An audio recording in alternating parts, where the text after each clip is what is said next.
საღამო მშვიდობისა, თქვენ უყურებთ ღია სივრცეს, მე ნინო ზაუდაშვილი ვარ.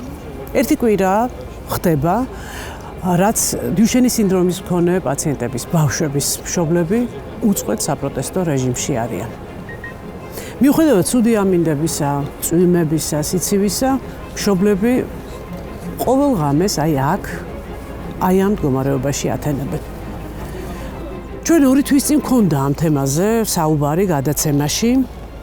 მშობლები უკვე წელიწადზე მეტია, რაც ჯანდაცვის სამინისტროსთან აწარმოებენ მოლაპარაკებებს, თუმცა ეს მოლაპარაკებები ჩიხში შევიდა და მშობლები იძულებულები გახდნენ ქუჩაში გამოსულიყვნენ. მე ახლა მინდა მოკლედ აგიხწეროთ, აქ რა ვითარება. ბავშვების მშობლები ყოველ დღე და რამდენიმე ათეული ადამიანი იკრიბებიან აქ სწავლის მოთხოვნის წინადადებით და რამდენიმე ათეული პოლიციელი ძალიან გულმოდგინეთ ამ ხალხს დარაჯობს აქ. 2 დღის წინ დაახლოებით მოიტანეს რბილი პუფები, მაგრამ პოლიციამ რბილი პუფები პირდაპირ დააპატიმრა, შეიძლება ასე ითქვას. ჩვენ ახლა გავესაუბრებით დიუშენის სინდრომის მქონე ბავშვების მშობლებს და გავარკვევთ რა უჭირთ, რა პრობლემები აქვთ და რას ითხოვენ. მოგესალმებით, დიდი მადლობა. მობრძანებისთვის ვერ გეტყვით, იმიტომ რომ თქვენ სულ აქ ხართ, უბრალოდ მე მინდა რომ საზოგადოება მეტი გაიგოს იმ პრობლემებზე და იმ საჭიროებებზე, რაც თქვენ გაქვთ. ძალიან დიდი მადლობა კიდევ ერთხელ მინდა გითხრათ იმ ბრძოლისთვის, რომელსაც თქვენ თქვენი შვილებისთვის, ბავშვებისთვის ახლა ეწევით და უკვე კვირა სრულდება, ერთი კვირა, რომ ყოველ დღე, ყოველ ღამე მშობლები და ასევე თქვენი გულშემატკივრები ხართ მთავრობის ადმინისტრაციასთან და იცავთ თქვენს უფლებებს. იბრძვით თქვენი შვილების სიცოცხლისათვის. თუმცა ეს ბრძოლა დაიწყო გაცილებით ადრე. ალბათ შეიძლება ვთქვათ, რომ იმ დღიდან და იმ მომენტიდან, როცა თქვენ დიაგნოზი გაიგეთ. შეგიძლიათ მოგვიყვეთ, როგორ გაიგეთ ეს დიაგნოზი, რა იყო ეს ემოცია თქვენთვის და რომ აღიდგინოთ ეს პერიოდი. მე მესმის რომ ეს არ არის იოლი ამოცანა, მაგრამ მაინც. მოგესალმებით, მე ვარ ქეთევანი, ირაკლის დედა. ირაკლი ახლა ამჟამად არის 13 წლის. ეს ყველაზე ტკივილიანი დღე იყო ალბათ ჩემს ცხოვრებაში. მაშინ 2 ნაწილად გაიყო ჩვენი ცხოვრება. და ამაზე უარესი მშობელს არ დაემართება ცხოვრებაში. აგიხსნათ ექიმმა რას ნიშნავდა ეს და როგორი იყო თქვენთვის ამის გააზრება? კი, ექიმმა სხვათა შორის ძალიან ეტაპობრივად ამიხსნა ყველაფერი, რა შედეგიც მოყვება ამ დიაგნოზ ბოლოს ისიც გააჟღერა და რა ვიცი, იმ დღის მერე ვბრძოლობთ ამ დიაგნოზთან ერთად გვიწევს ცხოვრება და ძნელია მშობლისთვის ეს ყველაფერი, იმიტომ რომ ელემენტარული ბავშვს ისიც არ შეუძლია, რომ ჩაგეხუტოს მაინც უკვე იმ დონემდე ამისული და ეს ყველაფერი განგრევს შინაგანად, მაგრამ როცა მშობელი ხარ, ცდილობ რომ ყველანაირად დაუდგე გვერდით, მიიღო ყველაფერი და შეძლო, როგორ თქვა, აი ის რაღაცები რაც შეუძლია, იმით ვხარობთ, მაგრამ ყველაზე საშიში ის არის, რომ დღითი დღე ეს ამ ყველაფერს ვკარგავთ. ელემენტარულად თავისით კაი ვერ გადაადგილდებიან, მაგრამ მაგალითად ხელებზეც უჭირთ. წყლის დალევა აღარ შეუძლიათ დახმარების გარეშე. თან ეს ხდება ნელ-ნელა, ხო? ეს არ არის უეცარი მოვლენა, ეს ხდება ნელ-ნელა. ჯერ გაუჭირდა კიბეებზე ასვლა და ამ ყველაფერს ბავშვის ფსიქიკა ძალიან სენსიტიურად იღებს და მერე სიარული შეწყდა 9 წლის რო გახდა, მაშინ მიატოვა სიარული და აი ეს დღე იყო უკვე მეორე შოკი. და თვითონ იმ დღიდან ცდილობს რომ რაღაცა იმით გაიხალისოს თავისი თავი თუ რა არის ვერ გავიგე, აი მშობელი ამ ყველაფერს უყურებ, როგორ ინგრევა შენი შვილი შენს თვალს წინ და იხსენებ იმ მომენტს, აი მაგალითად რა შეეძლო და ეს ყველაფერი ტკივილს გაყენებს, იმიტომ რომ როცა გარეთ გამყავს, ხო უყურებს როგორ თავის თანატოლები დარბიან, ბურთს თამაშობენ, ელემენტარული წერაც არ შეუძლია. სკოლაში კი დავდივართ, მაგრამ ყველაფერში ვარ შეზღუდული და ძალიან სასწრაფოა ჩვენთვის მედიკამენტი, რომელიც შეუნარჩუნებს ჩვენ შვილებს სიცოცხლეს. ასევე მინდა თქვენც გაიხსენოთ აუცილებლად თქვენი პირველი ემოცია, ყველაზე მეტად რაც მაინტერესებს, როგორ შეიძლება ადამიანისთვის რა დარტყმა ეს ადამიანისთვის, როცა გებულობს რომ ეს არის იშვიათი დაავადება და როგორ დაიწყეთ ამასთან თანაცხოვრება და როგორ დაიწყეთ ამასთან ბრძოლა. რა მგიბიძგათ ამისკენ? პირველ ეტაპზე ძიმე დღეებია დასაწყისი.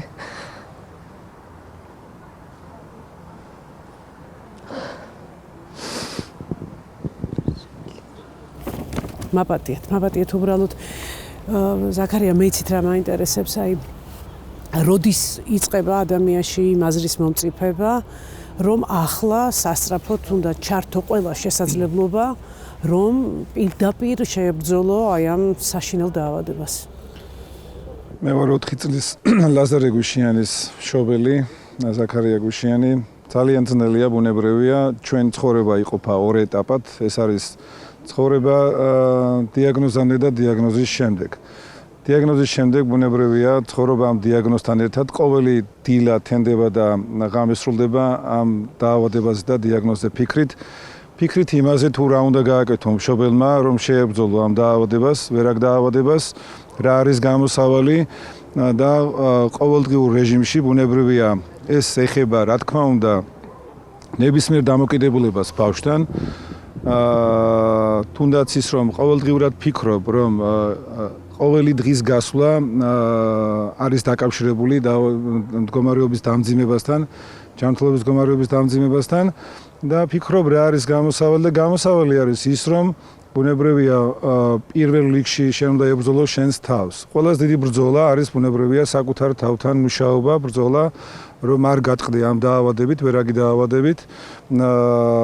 ხნედ იყოს ოჯახის წევრები, იყო მაგალითი, მშობელი, დედმამიშვილების, ბავშვის დედმამიშვილების, ყველაში შენს ირგვლივ რომ ისინი იყვნენ მხნედ, რათა უფრო მეტად გვერდში დაუდგეთ ბავშვს, რომელსაც ჭირდება ჩვენი თანადგომა და დახმარება. რასაც თქვენ კითხულობთ, რა შეიძლება გააკეთო და რა მოცემულობაში ცხოვრობთ, რა რეალობაში ცხოვრობთ, სამწუხაროდ პირდაპირ უნდა ითქვას, რომ ძალიან ცუდ რეალობაში ცხოვრობთ, როდესაც გებულობ დაავადებას, ბრძოლას უცხადებ ამ დაავადებას, სამწუხაროდ ჩვენ რეალობა არის ის, რომ ფაქტიურად ესე რომ ვთქვათ, მეორე ფრონტი გეხსნება სახელმწიფოს მხრიდან, ამ შემთხვევაში ჯანდაცვის მინისტრის მხრიდან, როდესაც ის არ აღიარებს იმას, რომ დღეს შეიძლება ამ დაავადების პროგრესირების შეჩერება.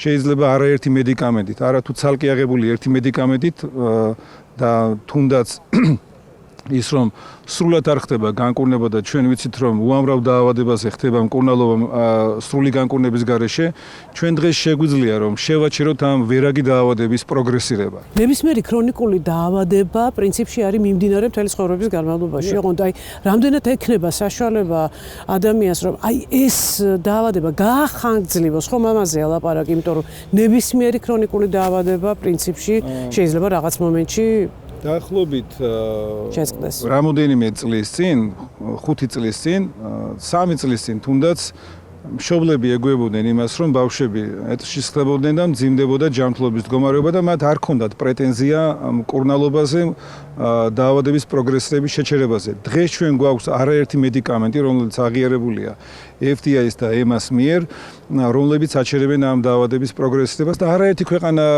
იღებს ამ ბავშვებს, არაერთი ბავშვი, როგორც ევროპაში, ასევე ამერიკაში და სხვადასხვა ქვეყნებში იღებს ამ მედიკამენტებს და თითქმის დამარცხებულია ეს დაავადება და როდესაც მშობელმა იცი, რომ შეიძლება ამ დაავადების მკურნალობა, შეძლების დაგვარად, შეჩერება ამ დაავადების და მეტად სრულყოფილად მართვა, შეძლების დაგვარად მართვა, ბუნებრივია ჩვენ ამ დროს ვალდებულებიც ვართ, რომ ვიბრძოლოთ და სწორედ ამიტომ ჩვენ აი მოლაპარაკებების შემდეგ, რაც უშედეგო იყო 2 წლის განმავლობაში და ჩვენ დავრწმუნდით თითოეული მშობელი, რომ ეს იყო ფუჭი დროის კარგვა, ჩვენ გამოვედით ქუჩაში და დავიწყეთ უწყვეტი აქცია. თუმცა ერთ-ერთი მიზეზი იყო სწორედ ემას მოშველიება, რომ არ არის რეგისტრირებული ემას ქვეყნებში, ანუ ევროპული წამლის სააგენტოს მიერ. როგორც მოგახსენეთ, ჩვენ არაერთ მედიკამენტზე ვსაუბრობთ და არ არის ისეთი მოცემულობა, რაც იყო თუნდაც გასული 3 წლის წინ ჩვენს ქვეყანაში და თითქმის იდენტური სცენარია, მაგრამ იქ იყო ერთი მედიკამენტი ახონდროპლაზიის შემთხვევაში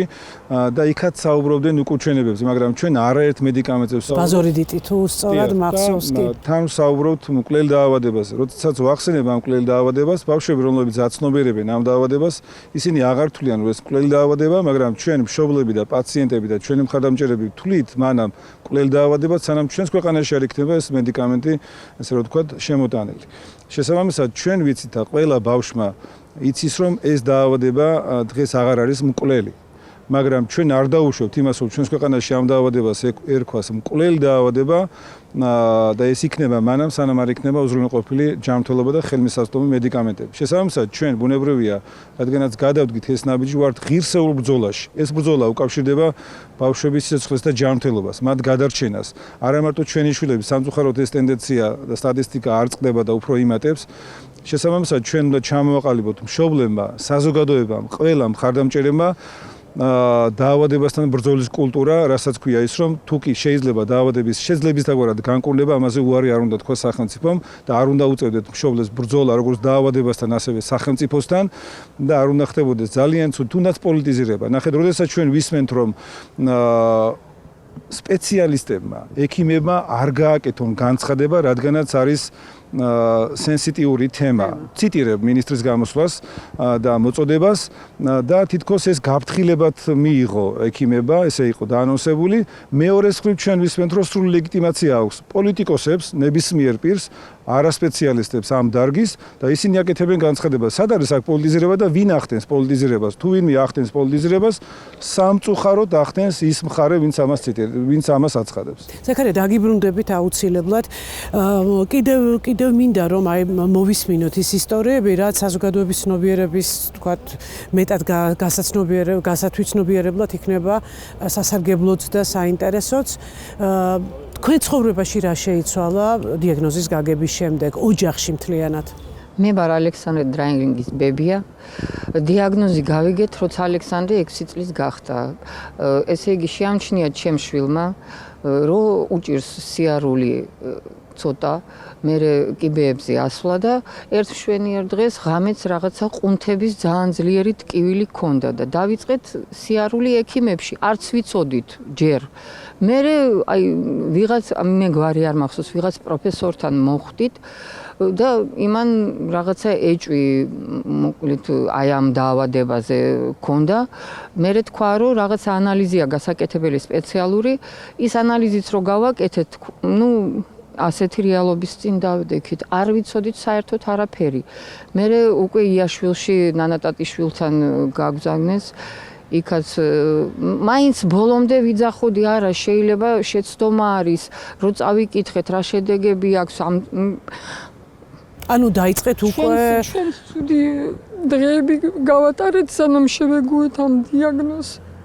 ხო და მაშინ გვითხრეს, რომ წამალი არ არსებობს და რო კითხულობ, რომ ესეთი შედეგი აქვს ფატალური 25 წლამდე ცხოვრობს ადამიანი მაქსიმუმი, აი როგორ დღეში უნდა იყო მშობელი, რა ვიცი მე, ბებია, ძალიან ცუდი დღეები გავიარეთ. დადიოდა 9 წლამდე, მე ძალიან გაუჭირდა სკოლაში, დადიოდა 3 წელი, ასე ძალიან უჭირდა სიარული. მე უკვე მოუწია ეტლში დაჯდომა მაგასაც და რა ვიცი, მე სულ ვიძახოდი, იქნებ შეცდომა, იქნებ მე უკვე გერმანიიდანაც პასუხი რომ მოვიდა, რომ ეს დაავადება არის, უკვე დავწმუნდით, რომ ნამდვილად ეს არის. ხო, მაგრამ რა არის ის მთელ სოფლიოში პრინციპში, ხო ჩვენ ქვეყანას რა თქმა უნდა ამ ტიპის კვლევების ჩატარების არანაირი არის გამოცდილება და ვთქვათ სახსრებიც როგორც აღმოჩნდა არა აქვს, მაგრამ ხო შეიძლება ამ შემთხვევაში არჩევანი გააკეთო, აი ამერიკულ წამლებსა და ვთქვათ ამერიკის წამლის სააგენტოსა და ევროპის წამლის სააგენტოს შორის მიღებულ გადაწყვეტილებებს შორის, რომელიც უფრო ვთქვათ შენთვის შეიძლება იყოს სასარგებლო, ანუ მისცე ბავშვებს წამალი, რომ რაც შეიძლება მეტი შანსი მივცეთ მათ. იცით რა შეა საქმე? არ არის იმდენი პაციენტი, რომ კომუნიკაცია ექიმებს არ უნდა გქონდეთ, ხო? ამ პაციენტებთან და ექიმმა უნდა მოგვაწოდოს ინფორმაცია წამლებზე. არა ვარ მართალი? სხვათა შორის მე ეს წამლები, რომ უკვე არის რაღაცა, ხო, პანაცეა ამ დაავადებისგან და ჩვენ რატო უნდა ვქეკავდეთ ინტერნეტში, აი რა არის, როგორი კვლევები და რაღაცა. ყველა უნდა იყოს აღრიცხვაზე. უნდა კვლევები მიმდინარეობდეს როგორ მოქმედებს, იმიტომ ძალიან ინდივიდუალური. ზოგი უფრო ადრე ჯდება ეთში, ზოგს უფრო დიდხანს ანუ შეუძლია სიარული და ძალიან დიდი მნიშვნელობა აქვს აი ამ ყურადღებას არ არის ეს ყველაფერი ჩვენთან, არ არის. რამდენადაც მე მაქვს ინფორმაცია, ეტლით მოსარგებლე სანამ გახდება პაციენტი, გაცილებით უფრო ეფექტურია მანამ იყოს მიღებული წამალი და სხვათა შორის ერთი წამალი რეგისტრირებულიც კი არის საქართველოში. ჯანდაცვის სამინისტროს მიერ, ოღონდ ეს წამალი ბუნებაში არ არსებობს, არ შემოდის ჩვენს ქვეყანაში. და კიდევ ერთი, 2 თვის წინ, როდესაც ჩვენთან გადაცემაში იყო ნევროლოგი ქალბატონი ნანა ტატიშვილი, მან თქვა, რომ არის რეგისტრირებული ერთი წამალი, რომელიც უბრალოდ არ იყიდება ჩვენთან და ასევე არის უკვე ახალი წამლები, რომლითაც უკვე შეიძლება მკურნალობა. მე მკურნალობას გულისხმობ აბსოლუტურად დარწმუნებით, რადგან თავისუფლად შეიძლება რომ 3 წელიწადში, 4 წელიწადში იმდენად წინ არის უკვე მედიცინა წასული, რომ სრულიად გამოჯანმრთელებაზეც დადგეს საუბარი. ოღონდ რა თქმა უნდა, ალბათ ადამიანები უნდა იყვნენ მზად იმისთვის, რომ აი ეს პირველადი საჭიროებები და ის წამლები, რაც უკვე არსებობს, გქონდეთ საშუალება თქვენ რომ მისცეთ თქვენ შვილებს. რამდენად დგას თქვენ გვერდით სამედიცინო თემი? სანამ ეს პროცესები დაიწყებოდა და რეალურად საკმაოდ ბევრი შეხვედრები ჰქონდა, საუბრობდნენ ამ წამლების ეფექტურობაზე და შესაბამისად საჭიროებებზეც.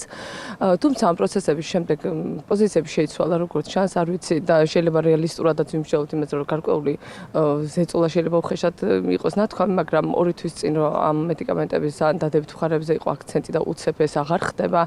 გვაქვს იმის განცდა, რომ რაღაცა ისე ვერ მიდის, როგორც უნდა იყოს და ექიმებს გარკვეულწილად თავისუფალი აზრის გამოთქმის საშუალება არ აქვთ. ლოგიკურია, ხო? ეხლა 2 თვის წინ რო გეუნება და ვიდეოებიც არის საკმაოდ ბევრი, რომ ამაზე საუბრობს და ეხლა რო ესე არ არის, ძალიან გულდასაწყვეტი არის, იმიტომ რომ ჩვენ რეალურად მათი იმედი გვაქვს. და ამ ბრძოლაში, როგორც ჩანს, ექიმების გარეშეც ვართ, მაგრამ მედიკამენტებზე რომ გიპასუხოთ, ანუ დადასტურებულია ეს მედიკამენტები, გარკვეული მედიკამენტები ემას მიერ, გარკვეული მედიკამენტი ამერიკის მიერ.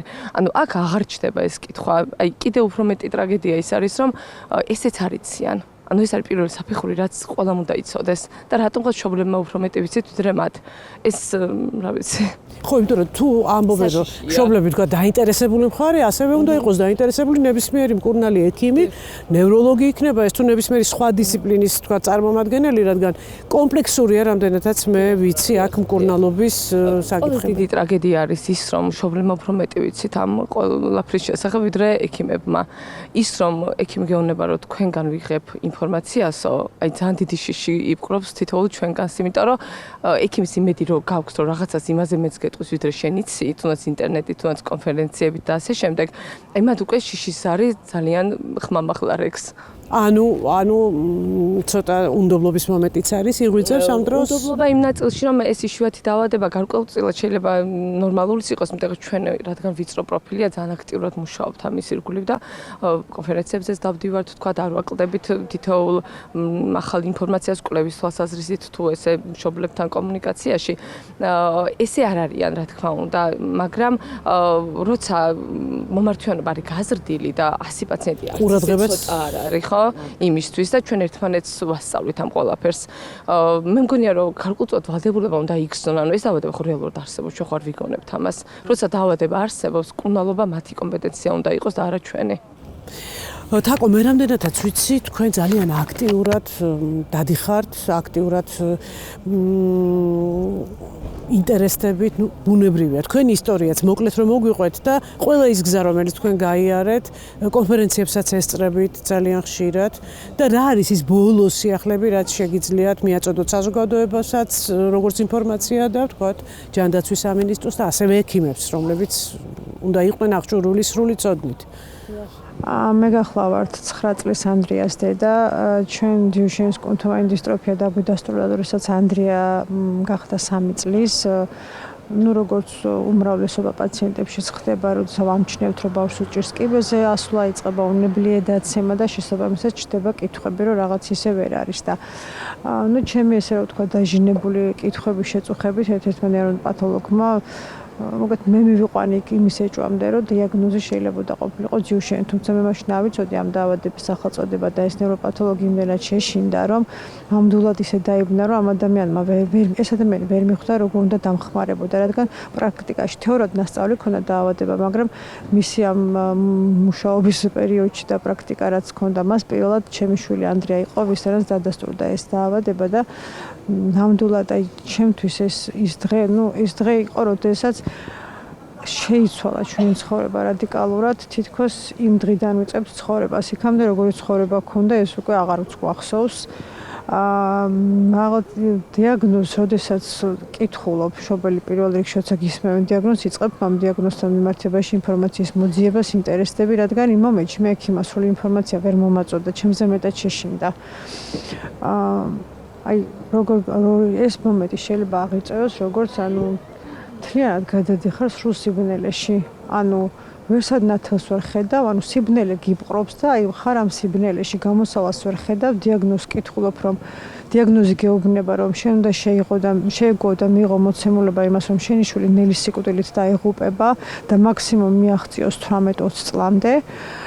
არ ვიცი, პირველი ერთი წელი პრინციპში არც მახსოვს როგორ ვიყავით, იმიტომ რომ ეს იყო ძალიან დიდი მოკეთ დარტყმა ჩვენთვის და ფსიქოლოგიურადაც ძალიან გავტყდი ესე რომ ვთქვათ. აი რამდენად დაგეხმარებოდათ ის რომ ექიმი თავიდანვე ყოფილიყო მობილიზებული, ჩართული, ძალიან კარგად ინფორმირებული.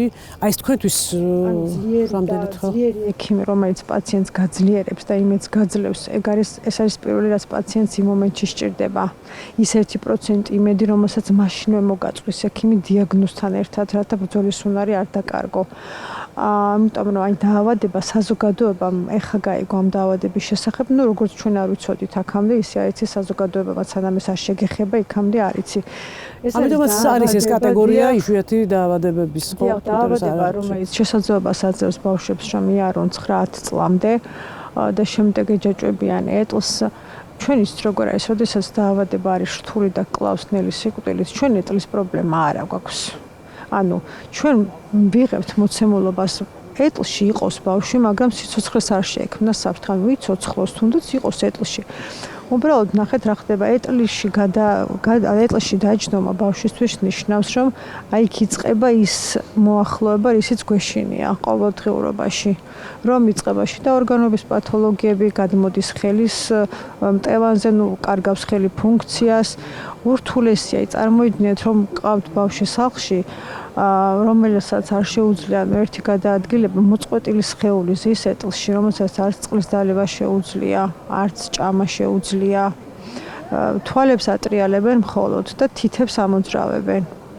და ჩვენ გვეუბნებიან, აი როდესაც აი მაშინვე ვიწყებთ ინფორმაციის ძიებას ყველგან რეგისტრირდებით და წევრიანდებით მსოფლიო ორგანიზაცია არსებობს ჯიუშენის ევროპის ორგანიზაცია. ჩვენ ამ ორგანიზაციებთან თანამშრომლობთ, ვიგებთ ყველანაირ ინფორმაციას და იმედს არ ვკარგავთ. რამდენად შეგეძლოთ ან რამდენად შეძელით იგივე საქართველოს ჯანდაცვის სამინისტროსთან აი ეს კონტაქტები რაღაცნაირად მიგეწოდებინათ მათთვის, რომ ისინი აქტიურად ჩართულიყვნენ და ის, რასაც თქვენ ასე მარტო აკეთებთ, თქვათ, გაეკეთებინათ მათ, იმიტომ რომ ეს მათი ვალდებულებაა, ხო, ჯანდაცვის სამინისტრო ნიშნავს ნებისმიერ შემთხვევაში როგორი იშვიათიც არ უნდა იყოს დაავადება, მის მართვას და იმ ცოდნას და იმ ინფორმაციის მიღებას, რაც დღეს მსოფლიოში არსებობს. როგორც კი ჩვენ დავიწყეთ ჯანდაცვის სამინისტროსთან, გავედით კონტაქტში და პირველი შეხვედრა არასდროს არ დამავიწყდება, როდესაც ჩვენ მივიტანეთ ამ ადამიანთან მივიტანეთ ინფორმაცია, რომ არსებობს ჯიუშენის კულტოვანი დისტროფია, რომელმაც მან არ იცოდა. და ჩვენ თავიდანვე შევეცადეთ, რომ სწორად დაგვენა მისთვის სწორად მიგვეწოდებინა ამ დიაგნოზის სურათი რა იყო, რომ ექიმებთან ერთად იყავით თუ მარტო მშობლების შეხვედრით? ჩვენ რომ აი ვეუბნებით, რომ როგორ დიაგნოზთან გვაქვს საქმე, რომ ჩვენი შვილები განწირულები არიან, დედას რომელსაც არ გახარებს შენი შვილის დაბადების დღე, იმიტომ რომ ყოველი მისი ახალი წელი არის -1 წელი ჩვენთვის და მისთვის, მაგრამ ბავშვი ამას ჯერ ვერ იაზრებს. ყველანაირად ავხწერეთ ეს მდგომარეობა, თითქოს აპირებდა ეს ადამიანი და თითქოს დაფიქრდა და უნდოდა რომ ეთქვა ჩვენთვის რა როგორ გვერდში გვიდგას და გაითვალისწინებს ამ ყველაფერს და გულთან მიიტანს, თუმცა აქედან იწყება ძალიან დიდი იმედგაცრუება. ჩვენ ამ ადამიანს ვეუბნებით, რომ ჩვენ ვართ ძლიერი მშობლები, ჩვენ გვაქვს უამრავი ინფორმაცია თანამშრომლობთ ორგანიზაციებთან, გამოგვიყენეთ და ერთად ვითანამშრომლოთ. მოგაწვით ყველანაირ ინფორმაციას, რა ხდება მსოფლიოში, ამერიკაში, ევროპაში, გავალთ კონტაქტებზე, ვითანამშრომლოთ, პროცესები დავაჩქაროთ, გავამარტივოთ, რადგან ჩვენ არ გვაქვს დრო დაავადება არ იცდის. და როდესაც ჩდება მედიკამენტები, რომელზეც ვერც კი ვიოცნებებდით და სასწაულებრივად აღიარეს, ჩვენ ამ მედიკამენტებს პირველი დღიდან ესე ვთქვათ თვალყურს ვადევნეთ, ჩასაფრებული ვიყავით, როგორ გადიოდა ყოველ ფაზას, როდის აღიარეს რამდენ პაციენტში, როგორი შედეგები აქვს, ვეკონტაქტებით იმ მშობლებს, ამერიკაში, ევროპაში, უცხოელ მშობლებს, რომელთაც გამოცდილება აქვთ, ვიზიარებთ ინფორმაციებს და როდესაც მზად ვართ ვითანამშრომლოთ, დავაჩქაროთ ეს პროცესები, გამოგვიყენონ როგორც ინფორმაციის წყარო, ამ დროს ვაწყდებით რას? ანუ აღმართ ეს ისეთი კედელი, რომელთანაც მოკეთ დავჭით მარტო კედელთან. ანუ ფაქტიურად ისინი არაფერს არ აპირებდნენ, არაფრის მიღება არ უნდათ. ეს პირველივე შეხვედრაზე მიხვდით ამას თუ ეს მერე უკვე პირველი შეხვედრიდან რომ გავიდა დრო და პაუზა და აღარ გპასუხობენ. თქვენ რას აბრალებთ ამას? იცით რა მათი სად მოხდა ეს გარდატეხა? მე მაშინ მივხვდი რომ მათი გზნეს ჩვენი ძალა. მივხვდნენ პირველივე დიალოგის დროს რომ ჩვენ ვართ ძალიან ძლიერები, გვაქვს ინფორმაციის წყარო, ესე ვთქვათ, ძალიან დიდი ინფორმაციას ვფლობთ, რომ ჩვენი მოტყუება ან მარტივი არ იქნება. ანუ ჩვენ ჩახედული ვართ ამ დაავადებაში, ფაქტობრივად ექსპერტები ვართ, დავდივართ ქვეყნის გარეთ, კონფერენციებს ვესწრებით და ნახეთ რას ვიწყებთ უკვე ჩვენ ვიწყებთ კომპანიების მოძიებას, რომლებიც ამ წამლებს ვცდები თუ მართლა ასეა, რომ თქვენ კომპანიების წარმომადგენლებთან შეხვედრაც დაუგეგმეთ სამინისტროს იყო ეს.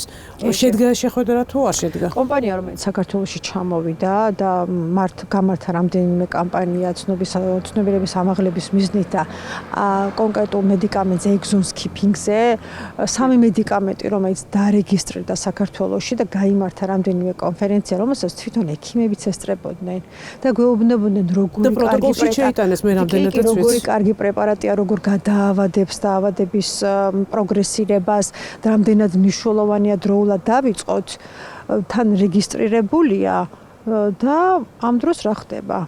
დღეს თურმე ეს მედიკამენტები აღარ ვარგა.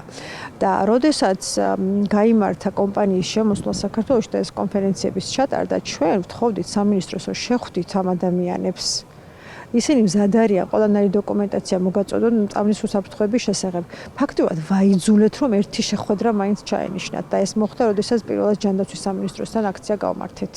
იმის მერე ისინი შეხვდნენ. მოხდა ერთი შეხვედრა, ამ ადამიანებმა ყველანაირი უსაფრთხოების დოკუმენტაცია წარმოუდგინეს თითქმის 130 გვერდიანი და ეს იყო დეკემბრის დასაწყისი და იმის შემდეგ გავიდა 2-3 თვე და კომპანია გვეუბნება, რომ ჯანდაცვის სამინისტრო მათთან კონტაქტზე აღარ გამოდის. ხო, აი კიდე მინდოდა კი, დაამატეთ და შემდეგ ახასთან მინდა გადავიდე. ეს ერთ მედიკამენტზე, თუმცა არსებობს მეორე მედიკამენტი, კიდევ ზოგადად 4 მედიკამენტზე ვსაუბრობთ, ჯივინოსტატი, რომელიც იტალფარმაკომ ეს სხვა არის კიდე.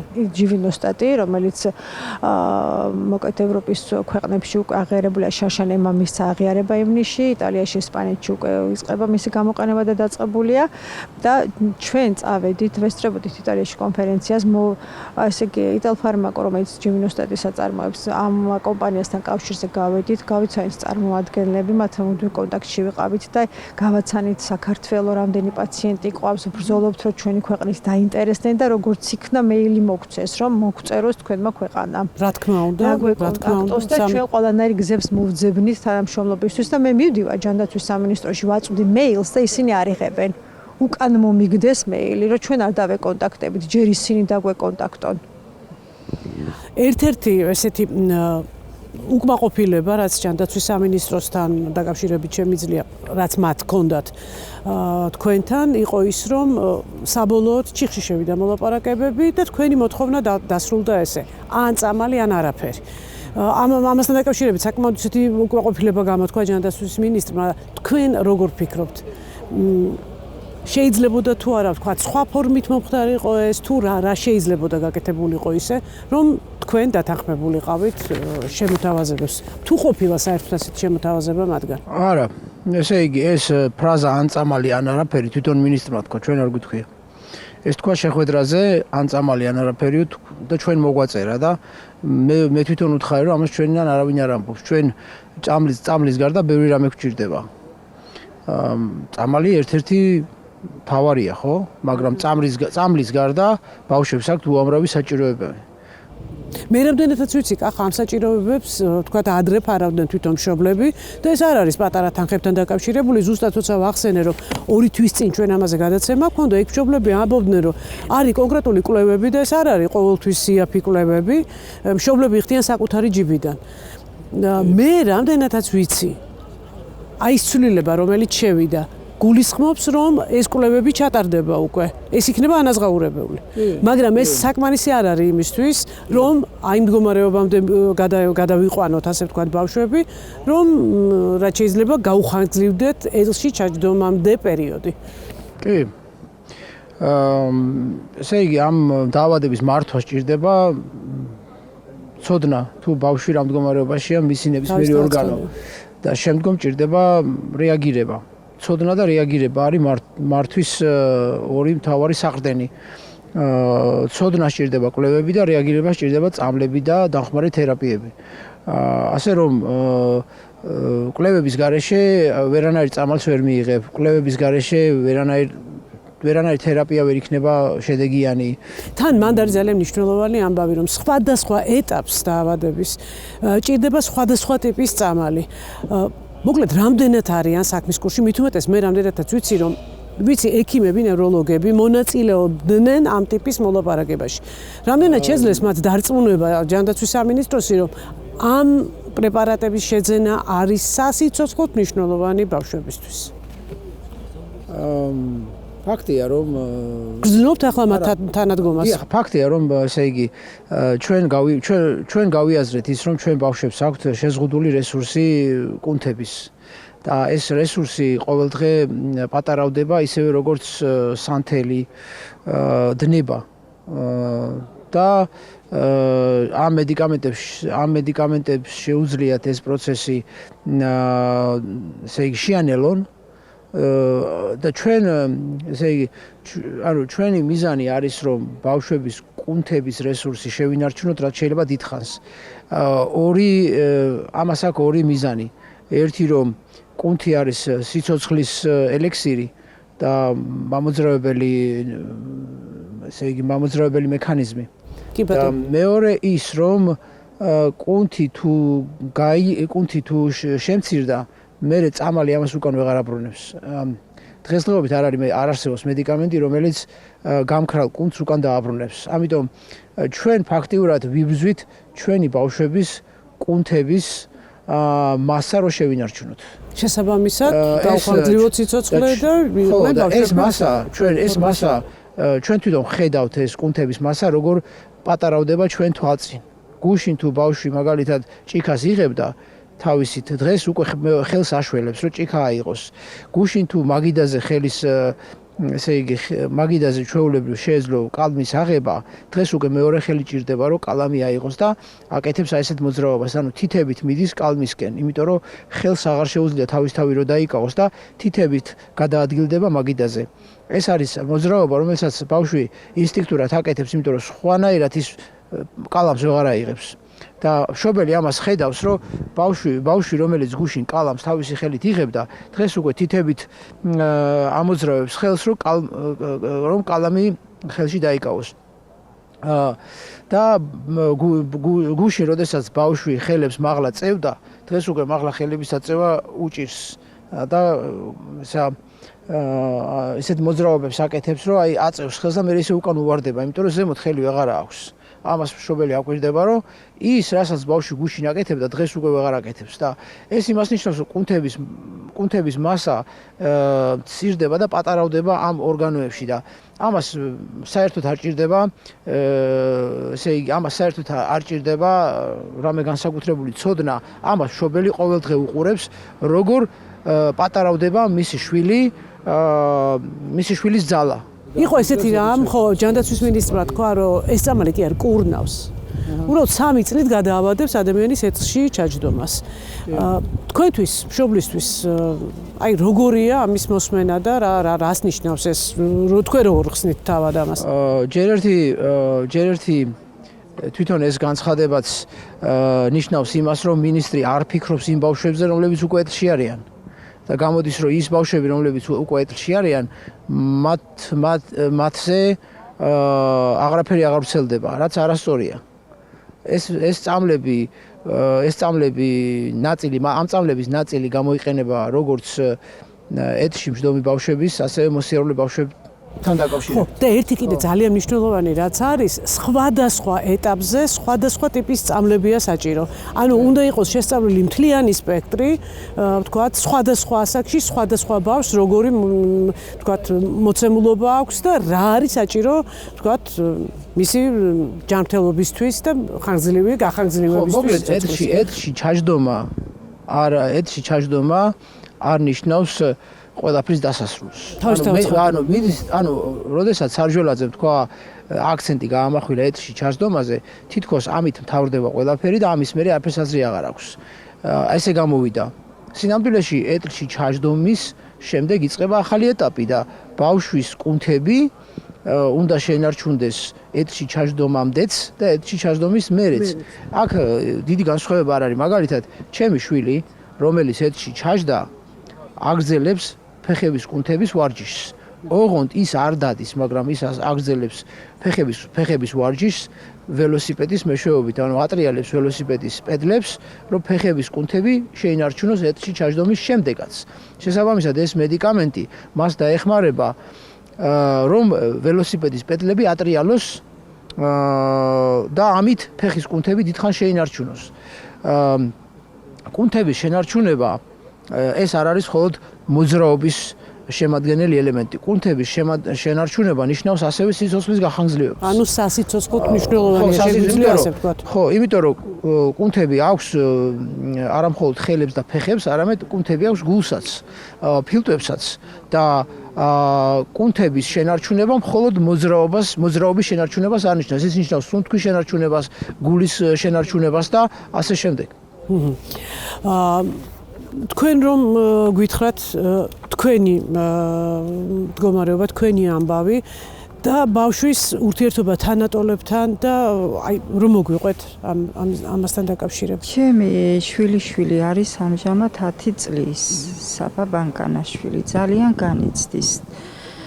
თვითონ იცის ეს დიაგნოზი რას ნიშნავს და სურვილი აქვს ელის ამ წამალს, რომ უფრო კარგად ირბინოს, ითამაშოს, ძალიან განიცდის, რომ როგორც სხვა ბავშვები ისე ვერ დარბის. ერთი კვირის წინ მოვიდა მტირალი, ბავშვებმა დამცინესო, როგორც ისინი დარბიან, მე ვერ დაორბივარო. ძალიან განერვიულებული, უკვე გაღიზიანებული არის. ჩვენ ყველანაირი რესურსი ამოვწურეთ, რომ გავიგეთ ეს დიაგნოზი, ყავდა წაყვანილი ჯერ გერმანიაში გავაგზავნეთ საბუთები, ანალიზები, მოვიდა დასტური, გადავაფრინეთ მერე თურქეთში დადასტურდა ეს დაავადება, შემდეგ წავიყვანეთ საფრანგეთში, გვითხრეს იარშვილის კლინიკაში, რატომ იყავთ, უკვე ჩვენ მოლაპარაკება გვაქვს. ამ ისეთი წამლებია შემოსული, რომ უკვე საშიში აღარაფერია და ბავშვები ჩვეულებრივად გააგრძელებენ ცხოვრებას. ეს როდის იყო ეს საუბარი? 3 წლის წინ იყო ეს საუბარი. ანუ პროტოკოლში როცა შევიდა, ვთქვათ, წამდა. იქ თუ შევა ევროპაში ეს წამალი, აქაც მალევე შემოვაო. ჩვენ მაინც წავიყვანეთ, ავიღეთ ბანკის სვალები და წავიყვანეთ ბავშვი, იქაც დადასტურდა, მაგრამ 8 თვე გააჩერეს ბავშვი, ჩემი რძალი შვილიც იქ იყო წასული. და 8 თვის მერე მოუვიდა თუ არის, რომ თქვენმა ქვეყანამ უნდა მოგხედოს. ანუ რადგან რეგისტრაცია გაიარა წამალმა, აი ეს თქვენ რომ გითხრათ როგორ მოხდა თავად ეს მაპატიეთ? საფრანგეთში რო წავიყვანეთ, იქიდან წერილი მოგვივიდა ესეთი ვარი, რომ მიბრძანდით საქართველოში, იგივე რესურსები გვაქვს, რაც აქ არის, იგივეა საქართველოშიც მიბრძანდით. როგორც ჩვენ შემოვიტანთ ამ წამალს, ისე შემოვიტანს თქვენი სამინისტრო, თქვენი ქვეყანა და მიბრძანდით საქართველოში და იქ მოგხედავენ. ესეთი პასუხი მოგვივიდა. თქვენ უთხარით ამის შესახებ ჯანდაცვის მინისტრს, მან იცის ეს რომ თქვათ აი საფრანგეთში მაგალითად ასეთი პასუხი მიიღო. ძალიან კარგად იცის, მე რო ჩამოვედით, მივედით ისე ნანა ტატიშვილს მივაკითხეთ და ვუთხარით რომ ესეა და დაელოდეთ. წამალი მალე შემოვა საქართველოშიც. და გაგიკეთებენ ამ წამალს და ამას წინებზე ხლა რამოდენიმე დღის უკან გამოვიდა და ამბობს რომ ანუ ეს წამალი ეფექტური არ არის, უკუჩვენებებს იძლევა. თუ მანამ წავიდოდი საფრანგეთში და რო ჩამოვედი მაშინ იყო ეს წამალი და შესაძლებელი იყო რომ ბავშვისთვის გაკეთებულიყო და კარგად ყოფილიყო, რამოდენიმე დღის უკან რა შეიცვალა. ანუ ეხლა აღარ არის ეს წამალი ეფექტური და ეხლაც უკუჩვენებებს აძლევს.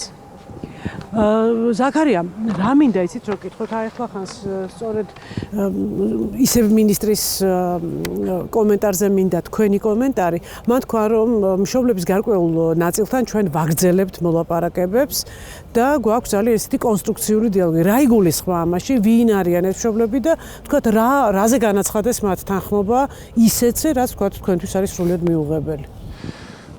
ნახეთ ჩვენი ორგანიზაციის შექმნის შემდეგ თითოეული მშობელი ვართ ერთად, გვაქვს ორგანიზაციის ყველა წევრთან, ყველა მშობელს კომუნიკაცია და ერთობლივად ვიღებთ გადაწყვეტილებებს. სამწუხაროა, თუ კი ვინმე ჩვენთან არ არის, მაგრამ არ მინდა ხა გვარებით და სახელებით ვისაუბრო, მაგრამ ის, რასაც ჩვენ ვითხოვთ, არის დასაბუთებული, არის ერთმანეთთან შეთანხმებული და თუ კი მინისტრი ცდილობს, რომ გადაიბიროს რამოდენიმე მშობელი და ამით დაანახოს მთავრობას, ხელისუფლებას, რომ თითქოს ის მუშაობს ცალკეულ მშობლებთან და თითქოს ჩვენი მოძრაობა და ჩვენი გადაწყვეტილებები არის პოლიტიზირებული, ეს არ გამოდგება ბუნებრივია და უსაფუძვლოა ეს მიდგომა, რადგანაც შეიძლება ვიგულისხმოთ რომ ეს ყველაფერი სპეციალურადაც შეიძლება იყოს გაკეთებული თქვენი გაყოფისთვის და თქვათ რაღაცა კონფლიქტის ჩამოგდებისთვის. სამწუხაროდ ჩვენს ქვეყანაში ხდება ყველა თემის პოლიტიზირება, რაც ძალიან ცუდია და ამ თემის პოლიტიზირება არის დაუშვებელი, რადგანაც ეს ეხება ბავშვების ცოცხლის და ჯანმრთელობას. დაუშვებელია და ჩვენი არსეთი მშობელი ამას არ დაუშვებს.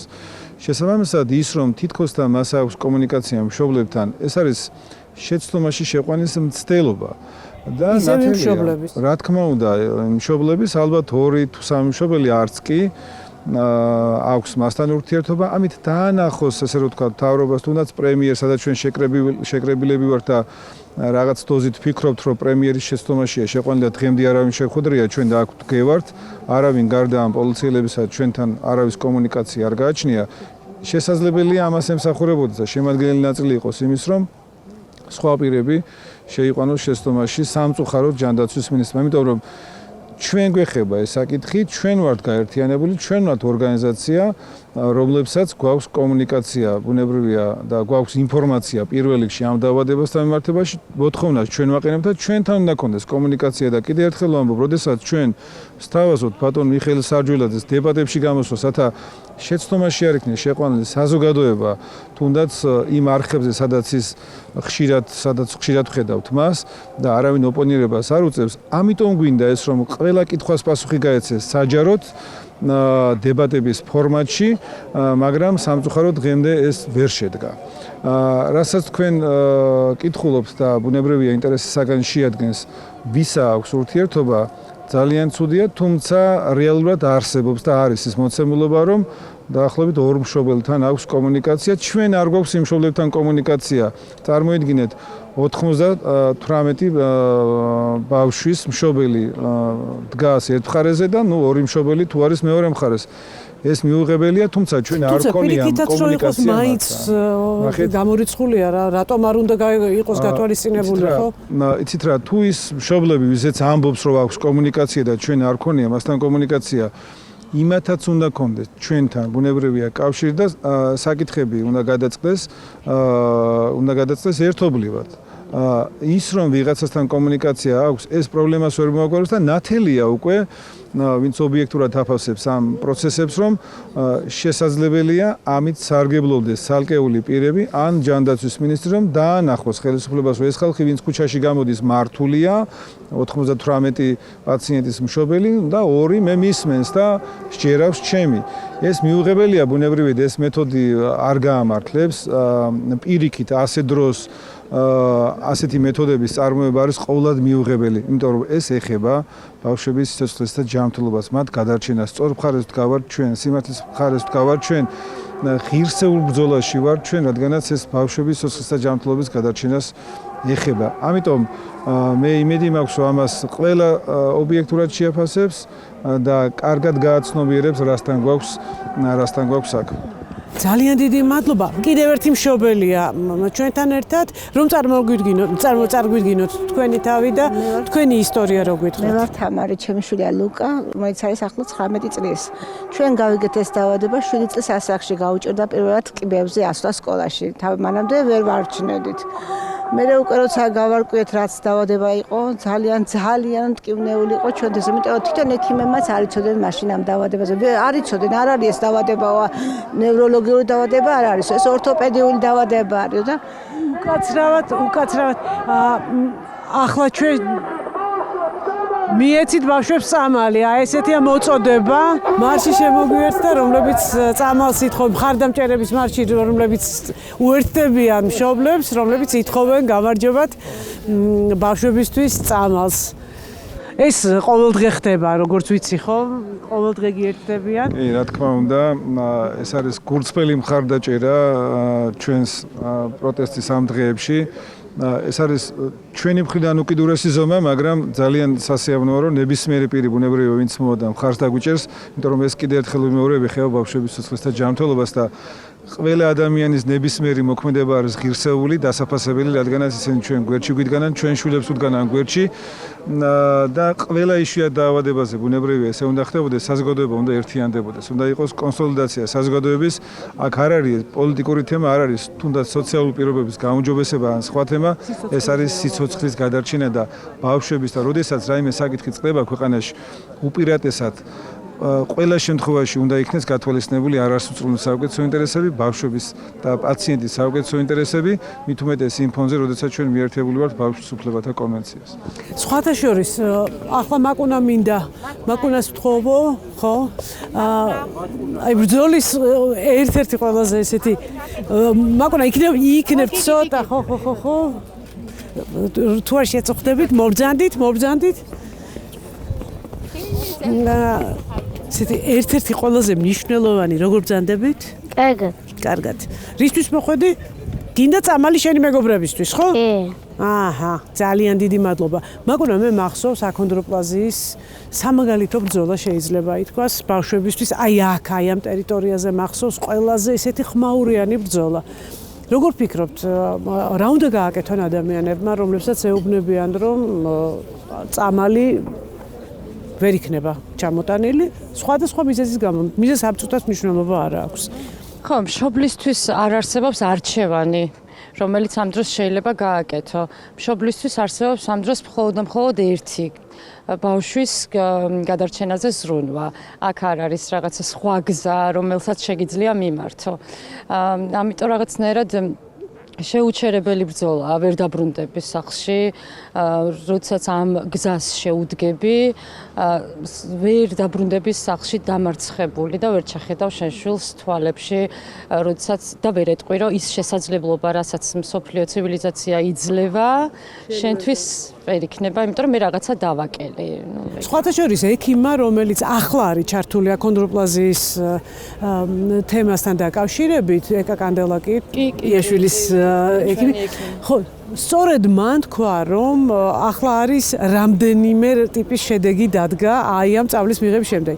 ან კარგი, ან ძალიან კარგი. მოდით გითხარით რა, აი რამდენად შეიძლება ჩვენ მივცეთ იმედი ადამიანებს, რომ ის წამალი, რომელიც თქვათ, ახლა შეიძლება ბავშვებმა მიიღონ, აი ახლა, როდესაც აი ამ მდგომარეობაში არიან, შეიძლება 3 წლის მერე დასრულდეს კიდევ უფრო უკეთესი შედეგით, იმიტომ რომ მეცნიერება ვითარდება, მედიცინა ვითარდება და 3 წელიწადში შეიძლება ისეთი ახალი წამალი შემოვიდეს, რომელმაც საოცარი შედეგებიც კი დააყენოს ამ ბავშვებისთვის. კი, ეს არის მეცნიერების მიღწევა. ჩვენ შემთხვევაშიც იშვიათი დიაგნოზი არის. ჩვენ შემთხვევაში ეს არის 21 საუკუნის მიღწევა, რომ პირველად შეიქმნა მედიკამენტი და ეს გვეწევა, ხო, რაღაც გვაქვს ეს ფუფუნება, რომ ამ საუკუნეში ვცხოვრობთ, როცა ესე განვითარდა მეცნიერება. გვეწევა და ის შედეგები ზუსტად იყო გადააჭარბა მოლოდინს. ჩვენ შემთხვევაში ძალიან ბევრი სიცრუე ვრცელდებოდა სამწუხაროდ, თითქოს ცდის ფაზაში იყო ეს მედიკამენტი.